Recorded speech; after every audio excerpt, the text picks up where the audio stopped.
(1890), the tuberculosis ward of the Charité Hospital, Berlin. In the last 30 years, there'd been a revolution in the knowledge of disease. But in wards like this, the new knowledge had little effect. Major infectious diseases like TB still went unchecked. Patients were given a cough linctus, a carbolic spittoon, and the best nursing possible. At that time, more people were dying from TB than from any other single cause.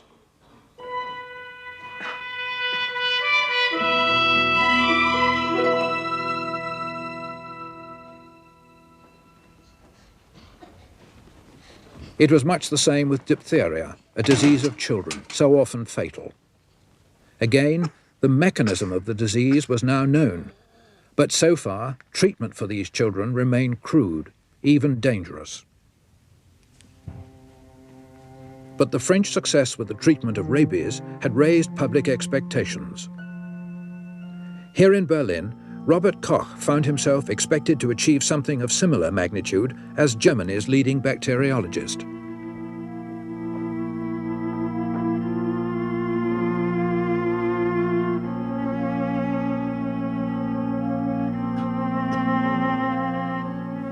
It was known that he'd been working on TB, but under this new pressure, he'd begun working in secret.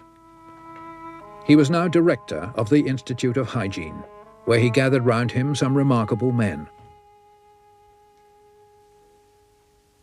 One of them was Paul Ehrlich, 35, Jewish and eccentric.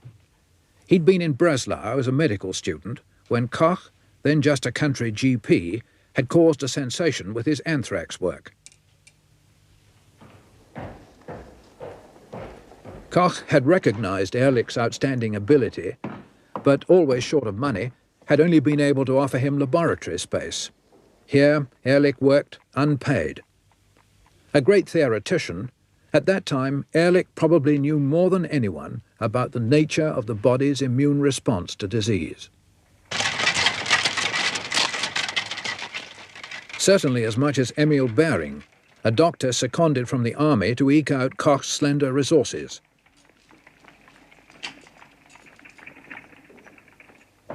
An ambitious son of a poor family, he was known as temperamental, arrogant, and a gambler.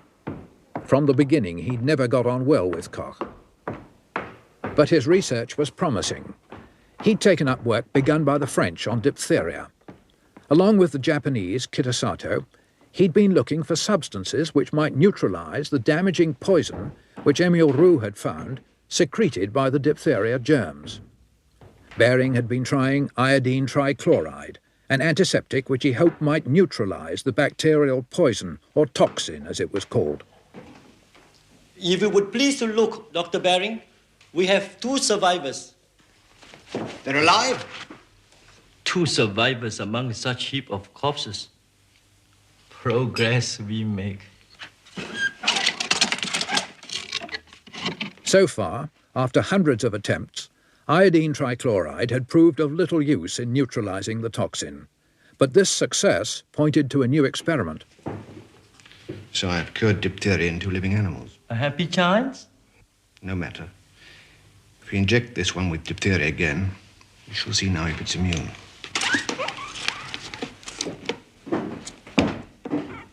A few days later, the animal was as healthy as before. Behring believed this experiment showed that a chemical had been produced naturally in the blood, which neutralized the toxin. To prove it, he took a drop of blood serum, free of any other matter, from an immune guinea pig, and mixed it with living bacteria. Take those now, Kitasato. If these bacteria remained untouched, it pointed to a chemical in the blood which acted not on the bacteria, but on the toxin. It would be an antitoxin. The bacilli are as active as ever. As I expected, the immunized serum acts not on the bacilli, but on the poison. Wonderful. Marvelous. You must now mix your serum with the diphtheria toxin. You know? Understand? Inject that into an ordinary guinea pig, and if it lives, you will have proved that diphtheria toxin can be neutralized by the serum from immunized animals. It'll make the French sit up. Monsieur Roux wondered if such a thing were possible, to acclimatize an animal to diphtheria toxin and then make it immune. It confirms my own work in this field. I must publish. In time, of course, certainly, certainly. Soon. I do not advise it. Your reasons? Well, in the first place, you don't know what this antitoxin is. You yourself refer to it as a mystery. The chemistry is for others to work out. What matters is that from 2 bedraggled little guinea pigs, which I made immune from diphtheria poison, I have now obtained enough serum to inoculate others by taking it also from animals which are naturally immune. Yes, I have read your report. I'm now obtaining it from rabbits. I shall soon be getting it from sheep. The Institute is becoming a veritable farmyard. By turning the bodies of animals into factories for producing immunized serum, I am aware I of shall your be able successes, to... Dr. Baring, as I am also aware of your failures. And Dr. Kitasato tells me that some of your animals only remain immune for a week or two. Well, if children have to be inoculated against diphtheria every week, your serum is hardly practicable, no matter how much of it you could produce. There is a lot of work to do, yeah? That is precisely my point. This paper of mine makes no claim beyond the discovery of a diphtheria antitoxin in the blood. Now, if we don't publish that soon, the French will. Roux and Yersin are working in the same field. We have a new Kaiser now. He is proud that we lead the world in medical science. The next International Congress of Medicine takes place here in Berlin in August. If we could herald that occasion with the publication... of what the Kaiser expects of us, Baring. But I'm surprised that you should think that patriotism should override our integrity as scientists. Good morning.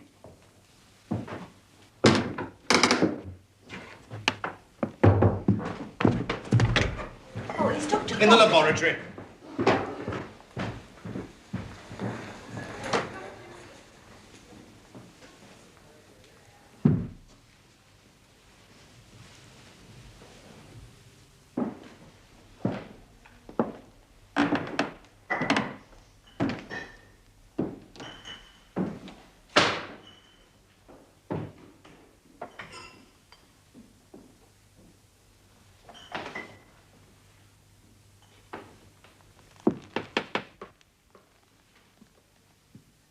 He misses you. Mamma. More than you know.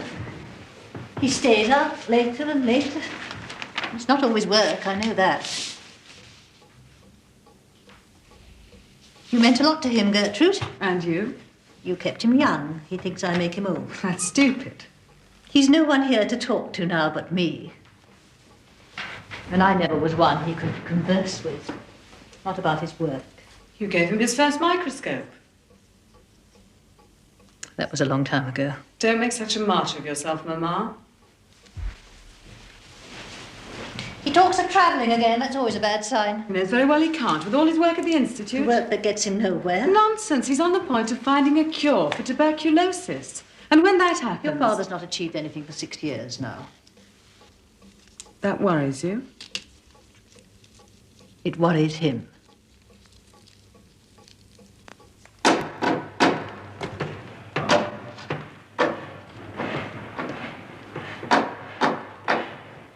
Thank you, gentlemen. Thank you. Excellent. The decorations of the great auditorium seem to be coming along splendidly. I'm sure our delegates will be most impressed. Now then. Just flowers in here. I think we don't want to detract from the splendors of the main hall, do we? Ah, Dr. Koch. I'll be with you in a moment. And perhaps another like this in the Kaiser on the staircase leading to the royal box. In that summer of 1890, Germany was to act as host to as many as 7,000 doctors attending the 10th International Medical Congress. The Germans, always conscious of their prestige, were taking it very seriously, And in charge of arrangements was the Minister of Culture, Gustav von Goslar. My dear fellow, how good of you to spare us your time. I took it to be a royal summons, Minister. If His Imperial Highness knew I was dragging you away from your work, I fear he'd ask my resignation. All the same, I feel sure he'd be glad that I don't wish to complete the arrangements for the Congress without first obtaining your approval. Now then, what do you think of that? Yes. What is that on the pedestal? A statue of Aesculapius. An appropriate touch, don't you think? And through the archway there, we shall have a representation of the Roman Temple of Minerva. It is the Kaiser's wish that no expense be spared to indicate the value we place on scientific thought. Well, I only hope the speeches do justice to the splendor of the setting. The Kaiser has every hope that yours will at least, Herr Professor. As the delegates come up the steps, they'll be greeted by a Latin inscription in gold lettering, welcoming them to the Congress. I understand you're very close to achieving something significant in your work on tuberculosis. Oh, I doubt if my researches will be complete by the time the Congress opens. Well, the Kaiser will be disappointed to hear that. Well, scientific research can't be hurried, even for the Kaiser. Yes, and of course your work at the Hygiene Institute makes demands on your time unworthy of a man of your great talents. Yes, and that's precisely why it's imperative I be given an institute exclusively for the study of infectious disease. Quite so. Let us hope you may get it. Do you think Dr. Bering could be persuaded to speak at the Congress? Dr. Bering? I'm told he's made some great steps in relation to the cure for diphtheria. Well, his researches are not yet complete either.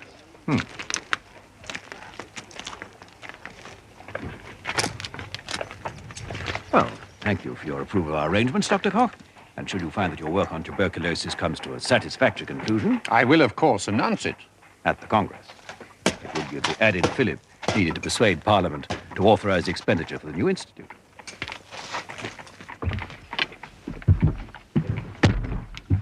And what a triumph for our country. It is, after all, 8 years, I think, since you discovered the cause of the disease.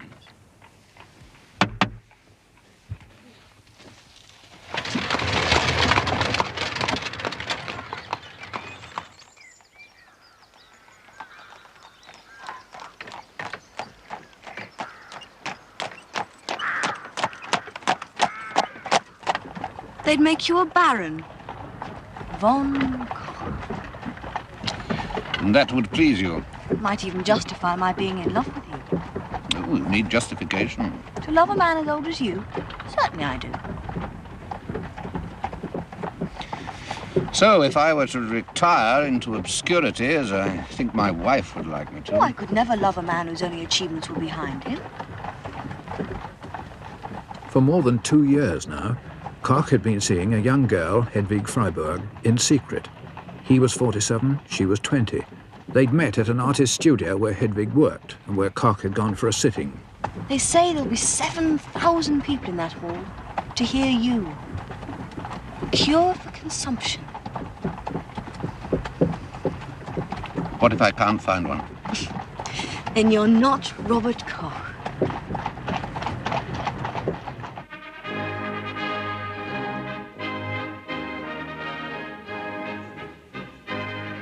The Congress opened on August the 4th, 1890. Von Goslar's decor for the vast Circus Renzi was extravagant to say the least. And to add to the impressive occasion, there were now rumors that Koch was to make an announcement. So very good to see you, Lisa. Koch was to be second speaker that morning. And at this late stage, even his own staff had no idea of what he might say. He could announce a cure for TB, or might equally well say nothing at all. Paul, I think we ought to go in.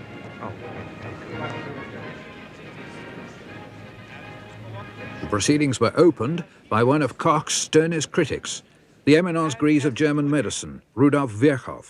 For this reason, I once more heartily welcome you to our city. May each day contribute more and more to promote mutual understanding and friendship among all of us. By the time Koch was ready to speak, hopes were high that a cure for the disease that most afflicted man was to be announced by the most celebrated scientist of the day. When I was honored by receiving an invitation to deliver one of the addresses at the International Congress, I had to choose as the subject of my discourse that science with which I have now chiefly to occupy myself. Surprisingly, his speech began with a long review of the latest developments in bacteriology, all of which were very familiar to most of his audience. It was not surprising that after half an hour of this, impatience turned to disappointment. Koch, it seemed, had let everyone down. I have set about seeking for substances that could be used therapeutically against tuberculosis. Now we reach it. Do you hear? Do you hear? And I have pursued this search perseveringly up to the present. I have tested a large number of substances to see what influence they would exert on the tubercle bacilli cultivated in pure cultures, with the result that not a few substances have the power to hinder growth of the tubercle bacilli. But however effective on pure cultures, none reacted effectively upon animals suffering from tuberculosis. However, in spite of many failures, I have at last hit upon a substance that has the power of preventing the growth of tubercle bacilli. Not only in the test tube, but in the body of an animal.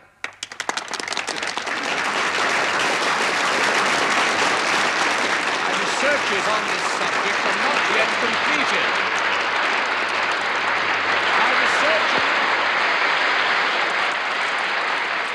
My researches are not yet completed, and I can only say this about them.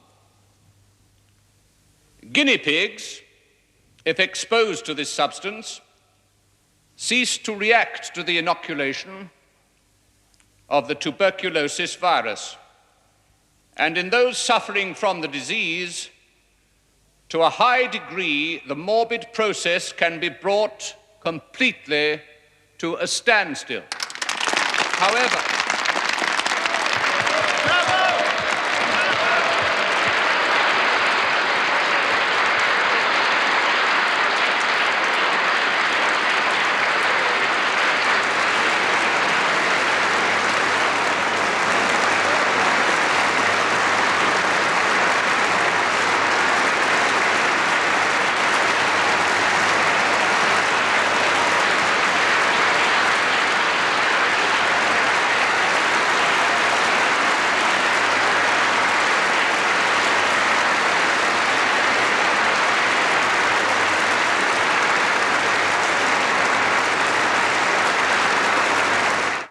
Second speaker was Professor Koch on bacteriological research. His report concerned a remedy for consumption discovered by the speaker, which he did not, however, name. And that is all, my friend. But take care of him. The Zeitung last night didn't mention him at all, but it gave a vivid description of what the Duke and Duchess of Bavaria were wearing in the royal balls. It's typical. Typical. Pleased to hope they're not showing more prudence than we are. So, this is it, the magic lymph. Am I the first to see it?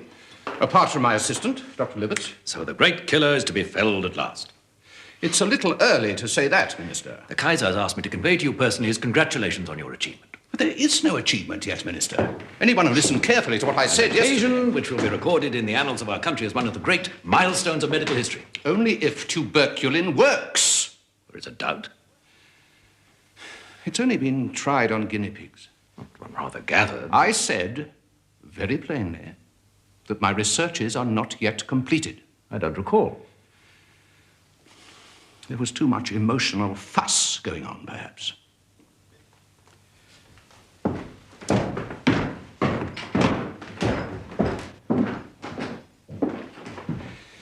Here, Minister, read my paper yourself. Show it to the Emperor, if you wish. You will see that the hysterical reception I was given yesterday owed more to your flags and flowers and Grecian urns than it did to my researches. You're not telling me now that you've not found a cure. The Kaiser wants to know when the first patients are to be treated. It's not even been tested on a human being yet. But that surely is important. Yes, Minister, that is important. Then when will trials begin? As soon as I am ready. One of my aides has a brother in the Charité with tuberculosis. He went to see him this morning with news of your discovery. I hope they won't have to wait too long, Koch.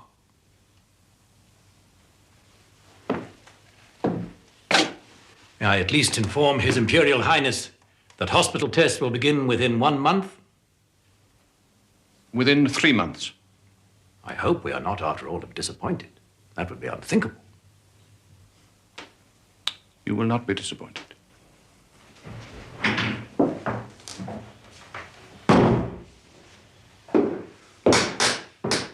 I think you ought to know, sir, we've had a request from the Moabit Hospital this morning. Also from general practitioners. Requests for what? For tuberculin, sir.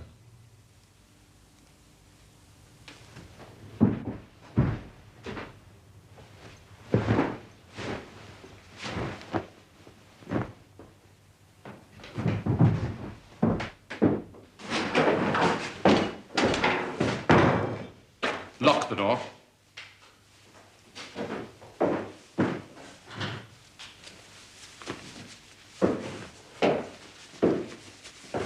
Prepare a dose with it. 0.25. You sure this is wise, sir?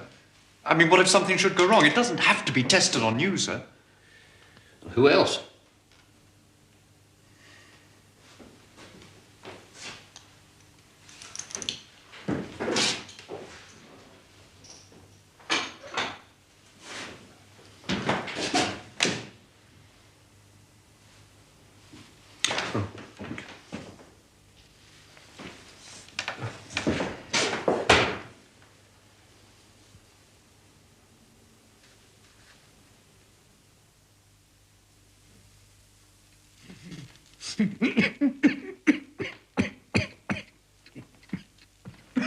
Three or 4 days after the injection, Koch became extremely ill.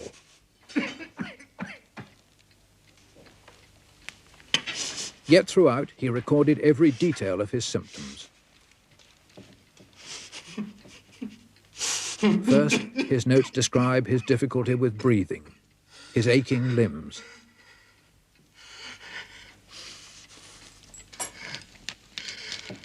Then, on the 5th day, he noted a violent attack of shivering, lasting an hour, vomiting, and a temperature of nearly 104 degrees.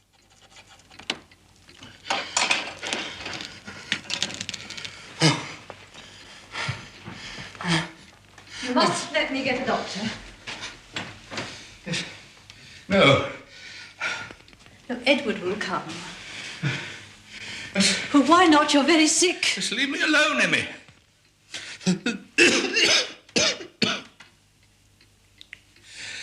Is it typhoid? You must know. It's nothing. It will pass. Now leave me.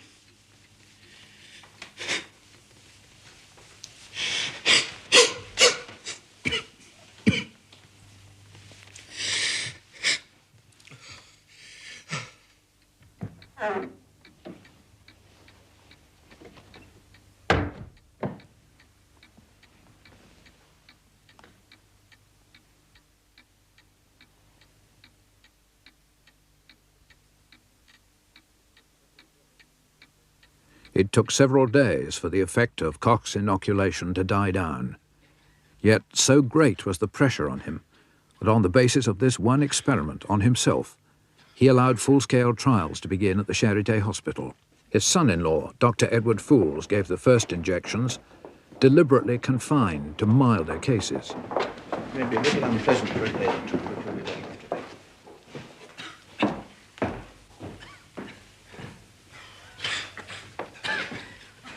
Doctor, excuse me, sir. You passed me. Oh, we are merely conducting tests, sir. But You can't leave me out. I need it more than anyone. Yes, but it is not yet authorized for general practice. Do I mind that? What have I got to lose that I'll not lose anyway without it? You can't leave some of us out, sir.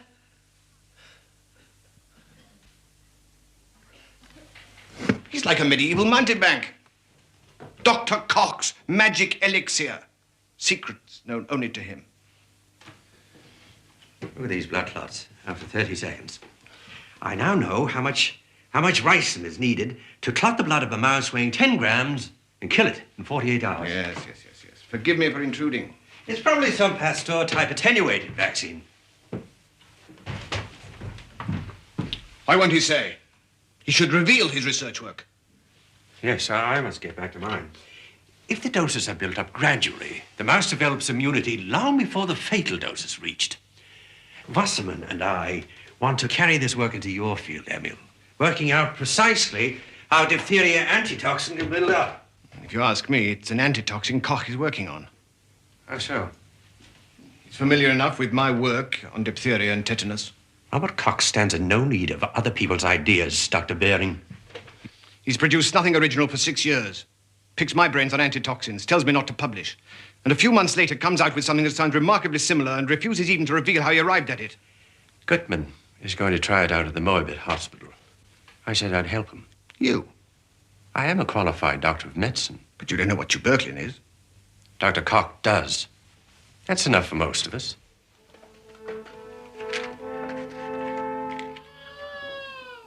I'm sorry. The hotel is full. All hotels... Within weeks, Koch's announcement that trials were to begin had triggered a response beyond his worst fears. Tens of thousands of consumptives from all over the world poured into Berlin.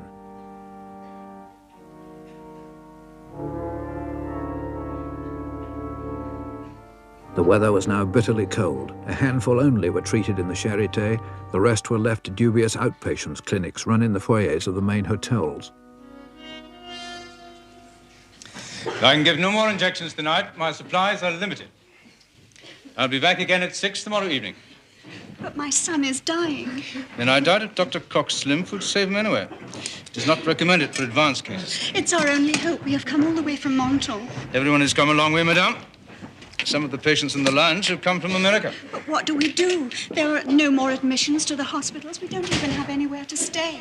I could probably arrange to have him admitted to a private clinic. Where, when? The fee is 1,000 marks a week, with a further 300 marks for the treatment. I couldn't afford that. No one could. Enough can. Otherwise, that would not be the price.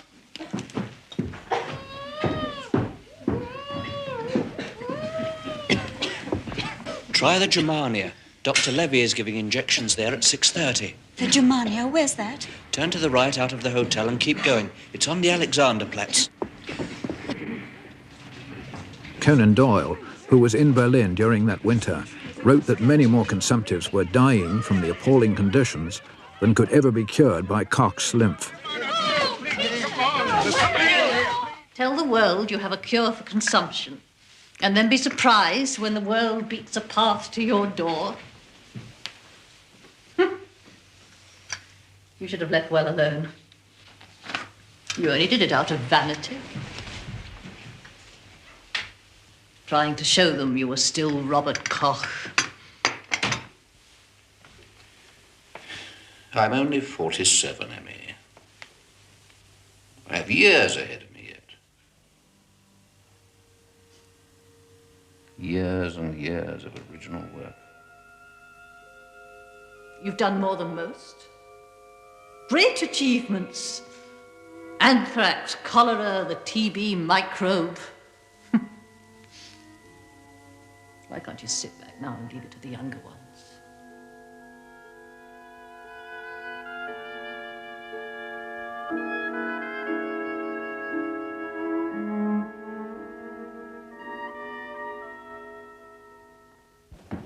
In the wake of the patients came 2,000 doctors, all eager to be among the 20 or so that each day Professor Bergman, clinician in charge of trials, took on his rounds. High fever, almost 40 degrees.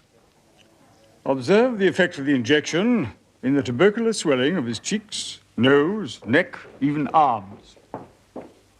Also, the lymphatic glands are swollen, and most of his joints. But when he recovers from this attack, brought on by the tuberculin, he will be able to move his arms much more easily, and we hope be well on the way to full recovery.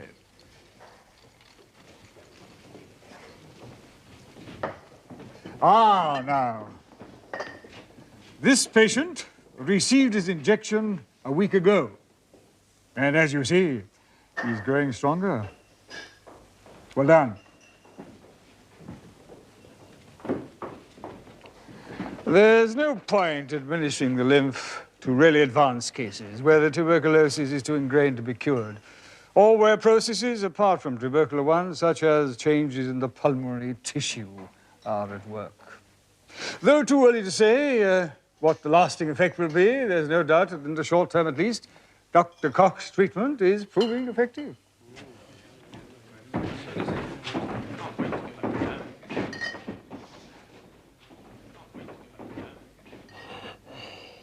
The hour belongs to the admirable triumph of the human mind, the epoch-making discovery of Professor Koch. Read it for yourself, my dear fellow. The President of Switzerland, no less, addressing their parliament. What a splendid hour this is for Germany. No wonder the Kaiser means to honor you in person. The Grand Cross of the Order of the Red Eagle. You will note that this patient is now free from fever. Her coughing has stopped completely. She no longer has flushes in the night, and she's put on some weight. Another important fact is that auscultation and percussion suggest a change in parts of the lungs that used to be affected. However, she should not be considered to be completely cured yet.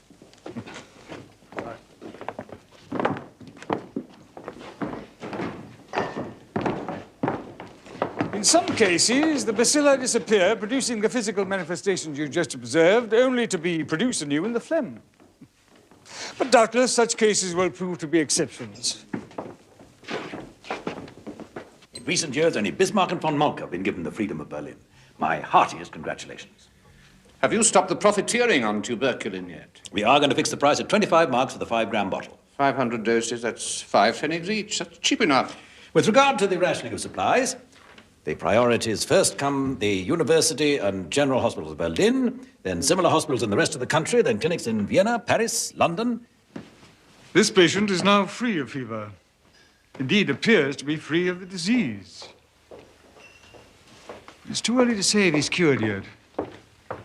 Relapses are occurring with unexpected suddenness. They think we have a factory producing the lymph. Can't supply any of them. Warmest congratulations to Dr. Koch for his great discovery. Louis Pasteur and staff.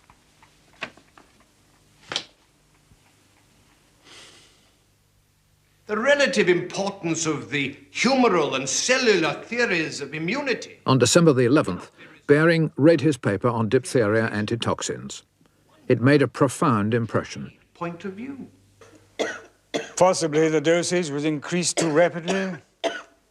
The reactions to the lymph are so varied that all patients must be examined very closely during treatment.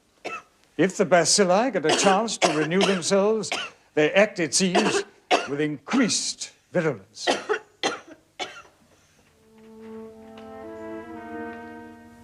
In January came a severe blow. The bodies of 21 patients who died in the Charité after treatment with the lymph were dissected by the pathologist Virchow.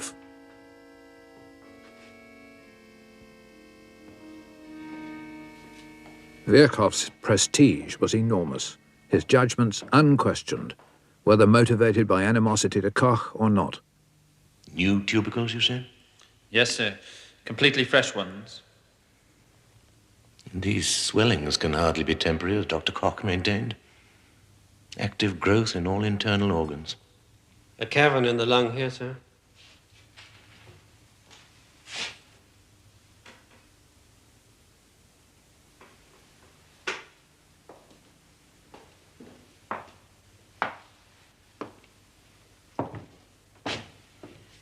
Note this. Familiary tuberculosis I have found in all these cases is worse than anything I have seen in a lifetime as a pathologist. Yes. Well, most embarrassing.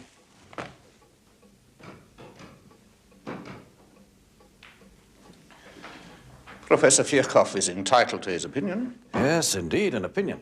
Unfortunately, it's an opinion which carries a great deal of weight.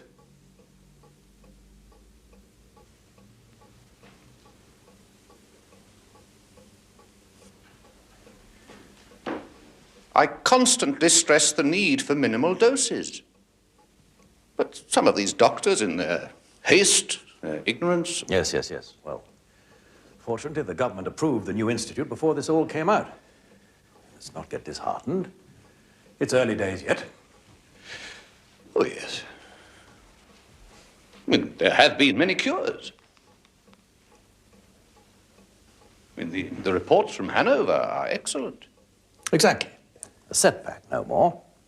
And when the new Institute for Infectious Diseases opens, a chance to bring together all the finest medical minds of our country, this Dr. Baring, for example. The publication he recently made on diphtheria has caused a great stir. We must look to the future. Yes, sir. Meanwhile, there does seem to be a certain amount of feeling in medical circles, reflected indeed in the national press, that perhaps it is time for you to let us know what your lymph really is. Do you not agree? When Koch published his results, it was seen that he'd originally been working on skin tuberculosis in guinea pigs. He'd noticed that when an already injected guinea pig was given a second dose of a TB culture, a surprising thing happened. Instead of getting worse, the skin became very inflamed, and then after a short time the original sore cleared up and the animal recovered. So Koch killed his culture, as a living one was obviously dangerous, and made an extract of these killed bacilli. Again, the sores healed. And that was all that tuberculin was, an extract of killed TB germs in veal broth. But surely it was only an allergic reaction you noticed. Of some interest to immunology, I admit. Certainly.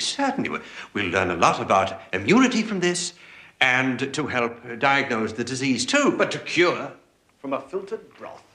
It speeds up the healing of lesions. That at least has been demonstrated. What's your basis for this? The principles you worked on and the experiments you used to support them. Yes, it were based on the principles of attenuation, as Pasteur has defined for us already. But, you know, I've always thought some kind of attenuated strain... I had principles in my diphtheria research and a whole set of experiments to support them. And you told me not to publish, sir. And yet you claim a cure for consumption on the basis of a few local reactions in one or two animals? A few? Body temperature, absence of bacilli in excreta, no sign of swollen glands. There was evidence enough.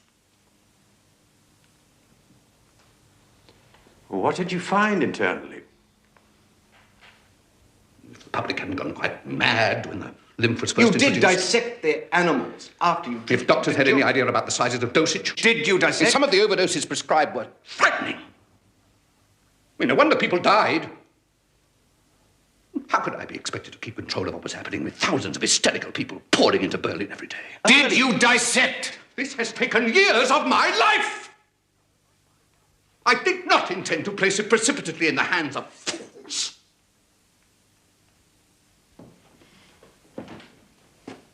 I have the right to conduct experiments on my own. I have the right! As Robert Koch. And because he is Robert Koch, no one dares to question him. Egypt? Yes. Do you want to come? A holiday? Why? Professor Virchow is protesting at the haste in setting up the new institute. And luckily, the government understand that a project of this nature must not be imperiled by recent setbacks in one particular field. But I think it would be less embarrassing for all concerned if I were out of the country while the details were settled.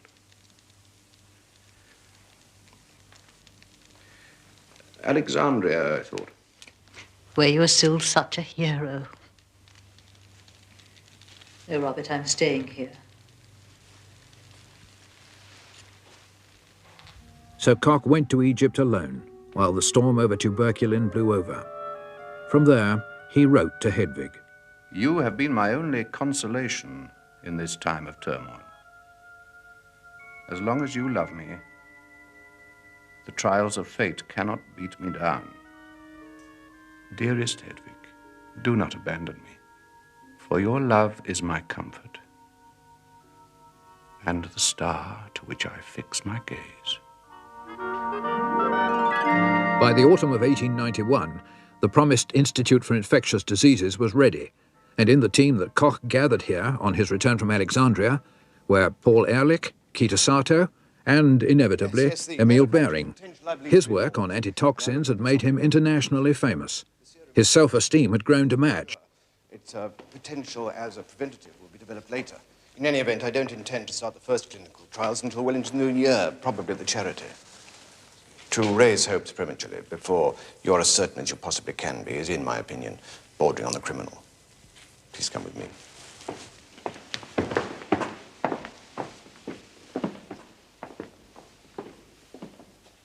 Nevertheless, Dr. Behring, if you should want to test it on a patient, I myself would have no objection if you did so at once. It would prove nothing. The mortality rate from diphtheria is so variable that if 80% of your patients were cured by the serum, then people would argue that they would have survived anyway. The child behind that screen who won't survive, not even long enough to enjoy a Christmas tree. If there's any chance at all that your serum might work, come and see her.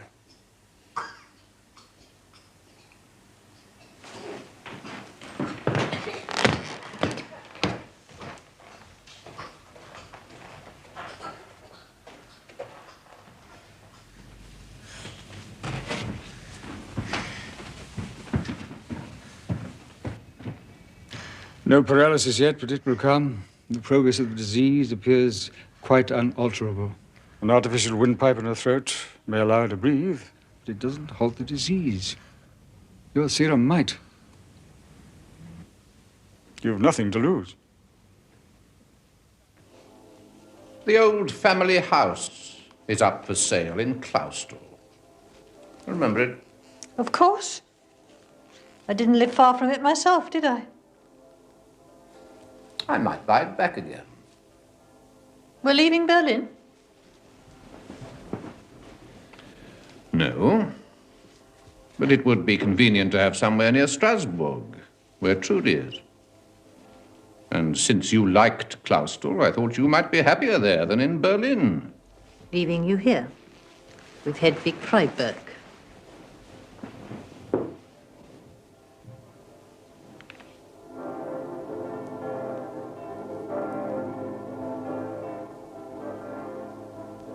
It was on Christmas Eve, 1891, that the diphtheria antitoxin was used for the first time.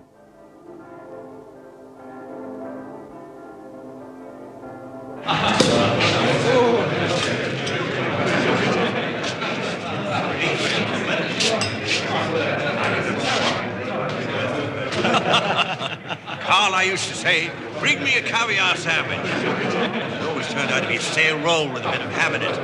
So by asking every day... Excuse me, gentlemen. The director.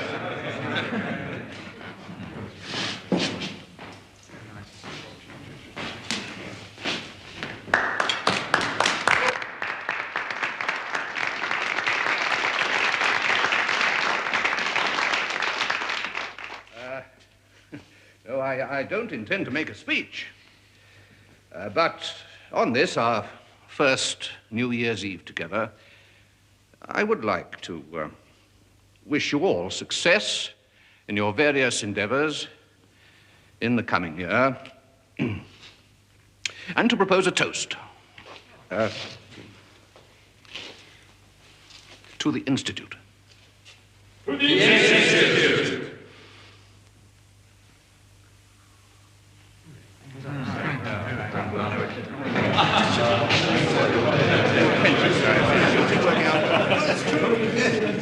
Paul! I've just come from the charity. Our serum cures. Cures? What? Who? The diphtheria case I inoculated on Christmas Eve, she will be discharged tomorrow. Wonderful! Marvelous! Excellent! Excellent! Our first success with a human being. To the end of diphtheria. To the end of diphtheria.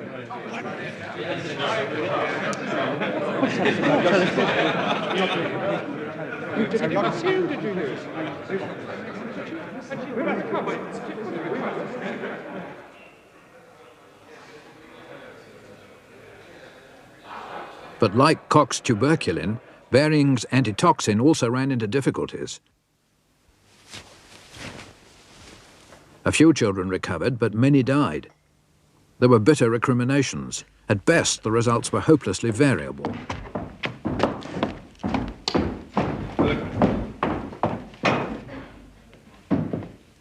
Trials were stopped, and there was no certain answer for what was going wrong.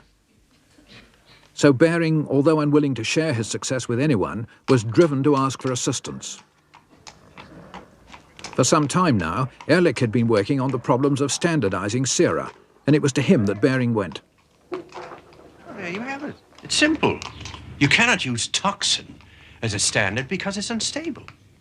So each batch you prepare must vary in strength. Some is effective, some isn't effective. You know, you understand? That's your problem. Let me show you the toxin I had. Yes.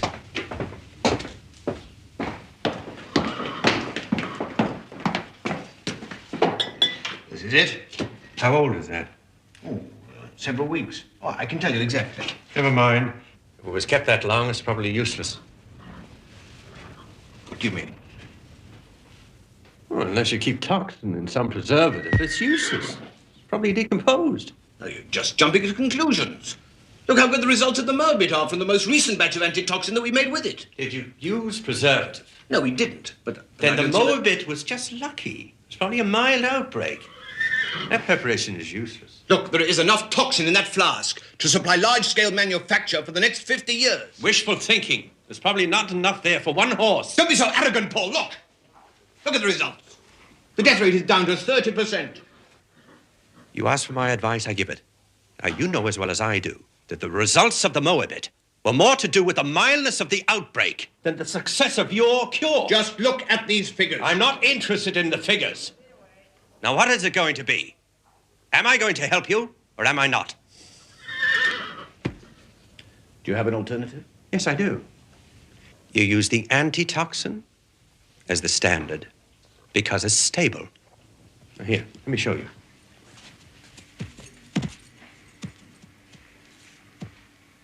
Not only did Ehrlich work to provide an accurate method for standardizing sera, but by giving horses steadily increasing doses of toxin, he dramatically raised the level of antitoxin that they would produce in their blood.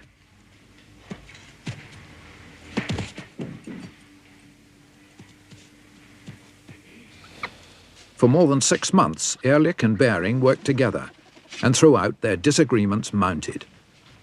In the end, they achieved their objective, a serum of consistent strength which cured. Its results were all they'd hoped for. But Ehrlich, never a man to bear grudges, was often to talk of this time as the unhappiest of his life. Behring was obtuse, difficult, and resentful. He was obviously extremely jealous of his claim to success. Come. How do you do, sir? Good morning. Want to sit down, cigar? Thank you. It had been agreed to license the production of antitoxin to a Frankfurt chemical company. Behring obviously stood to make large sums from the royalties. But with his contribution to the success of the treatment, so did Ehrlich. A meeting was therefore called in the chemical company's offices to discuss how the money would be shared.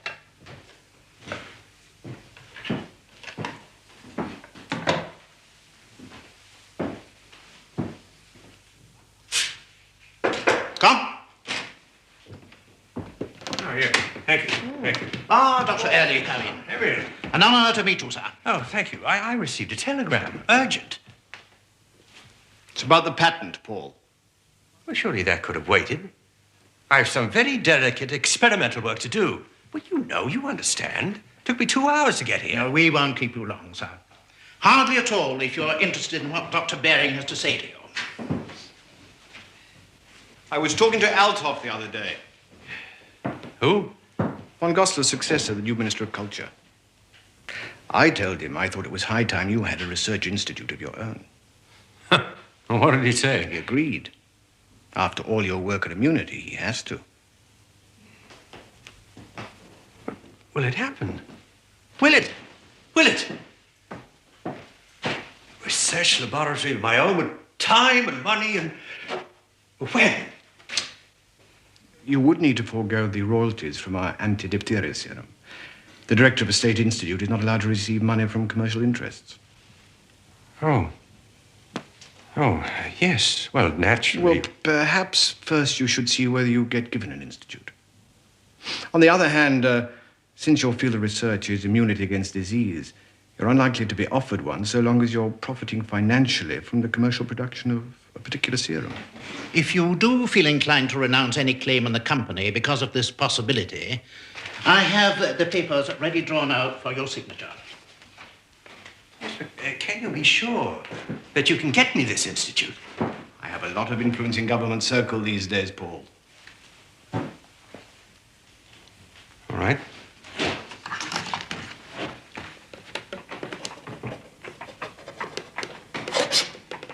Yeah. Now, back to work. Oh.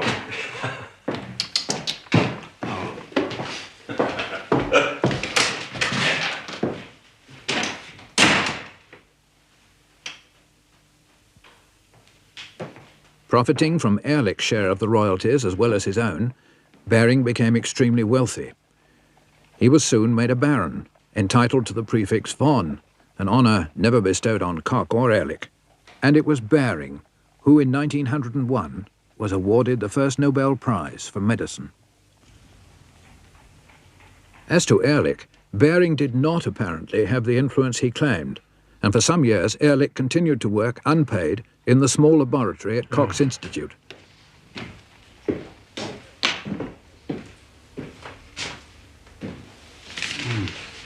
Come in. Ah. Oh, good evening. Good evening. Do sit down somewhere. No, I received this letter from a man called Wright in England. It's more for you, really. He appears to be working on typhoid. Oh, yes? Yes. This is interesting.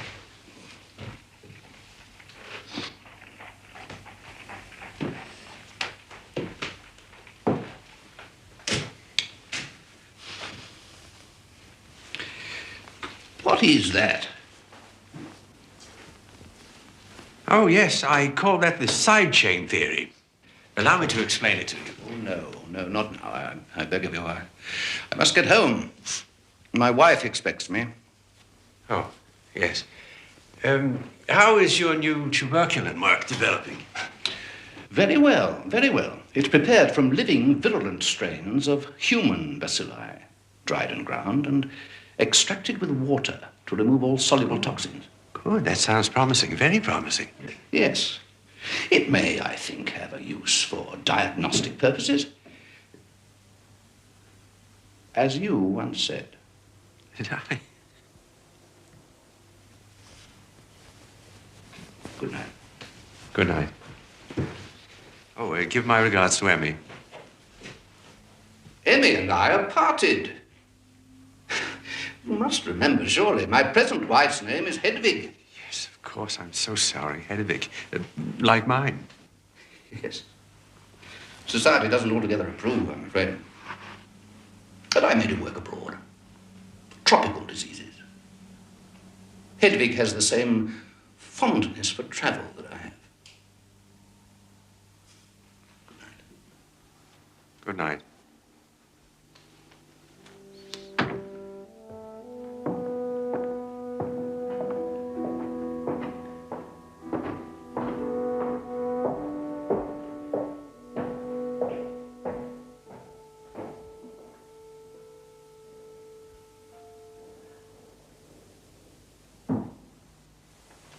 For Koch, his work on tuberculin marked the end of his career as a major scientist.